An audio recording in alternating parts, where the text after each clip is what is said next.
Okay, now since you already know the maksud, ciri-ciri fizikal and kegunaan, next you need to know jenis garam. Okay, so garam can be classified to two lah. One is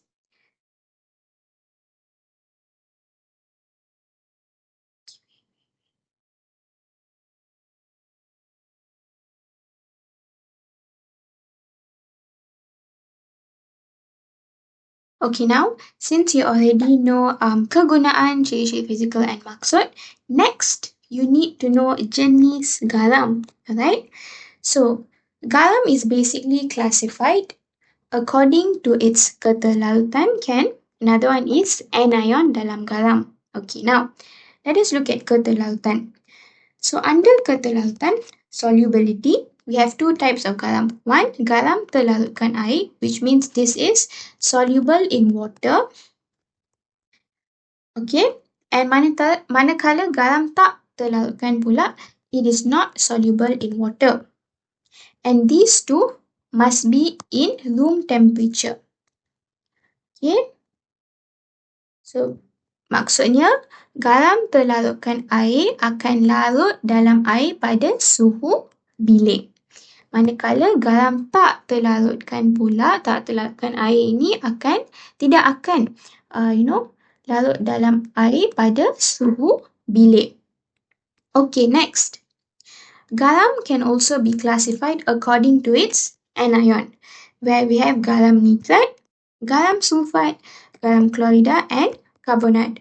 I hope by now you know the difference between anion dan juga cation. Anion is negatively charged, cation is positively charged. Right? Okay. So I already know jenis garam. Okay, I repeat again. Garam can be classified according to its anion dan juga the keterlalutan. Okay? Then, you know jenis garam already. Next, penyediaan garam. Okay, now, for you to sediakan garam, you need to know whether that garam terlarutkan, whether is it soluble in water or is it not soluble in water, whether garam tu tak terlarutkan.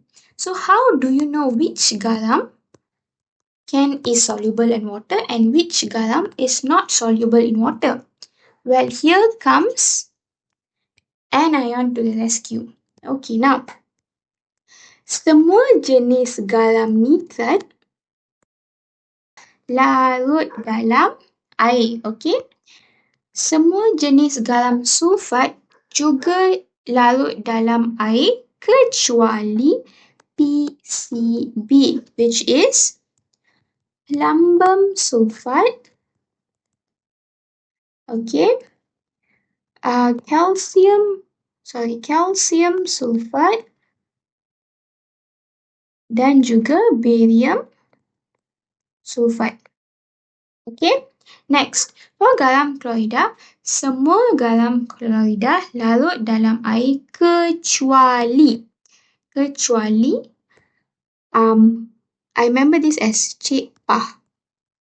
Kecuali pelambam klorida, argentum klorida dan juga mercury klorida. For garam karbonat on the other hand, semua garam karbonat tidak larut dalam air kecuali anak amonium, natrium, helium. That means ammonium carbonate, natrium carbonate dan juga helium carbonate larut dalam air. Karbonat jenis lain seperti magnesium carbonate, zinc carbonate, semua ni tidak larut dalam air. So now you know which one is garam terlarutkan and which one garam tak terlarutkan. Betul? Now, for garam tak terlarutkan, you have to do tindak balas penguraian ganda dua in order to menghasilkan this garam tak terlarutkan lah. Okay, bagi garam terlarutkan, to hasilkan this garam, there are two ways that you must classify it into two sama. One, you must check whether are you doing garam jenis anak or garam jenis bukan anak. Okay? If you are doing garam jenis anak, you must do tindak balas peneutralan. You must use neutralization. If let's say you're doing garam jenis bukan anak, there are three tindak balas that you can use. One is acid plus logam reactive. Next is acid plus oxida logam. Next is acid plus carbonate logam. Right? Okay. So yes. Right? Okay, now. Right? So in this video, you must know that garam can be classified depending on its keterlautan dan juga anion. Then, to sediakan garam, you must know the solubility of that particular garam lah. Right? And then once you identify if it's garam tak terlarutkan, you use tindak balas penguraian ganda 2. If let's say it's garam terlarutkan, you check what garam you have to do. Is it garam jenis anak or garam jenis bukan anak? So it means is it ammonium, lithium or kalium? According to that, you sediakan your garam.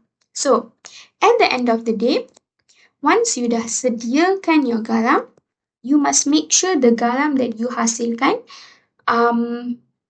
this satisfies these three things. First thing is that the garam that you make must be in solid form. Okay. Second thing, the garam that you make must be clean. How you clean it? You clean it guna air suling. Alright. Third one is you must ensure that your garam is dried. How do you dry your garam? You use kertas tulas. So no matter what garam you do, make sure once you finish, forming your garam, make sure it satisfies these three things. Okay? Alright. Okay. That's all for this video. Alright? Bye-bye.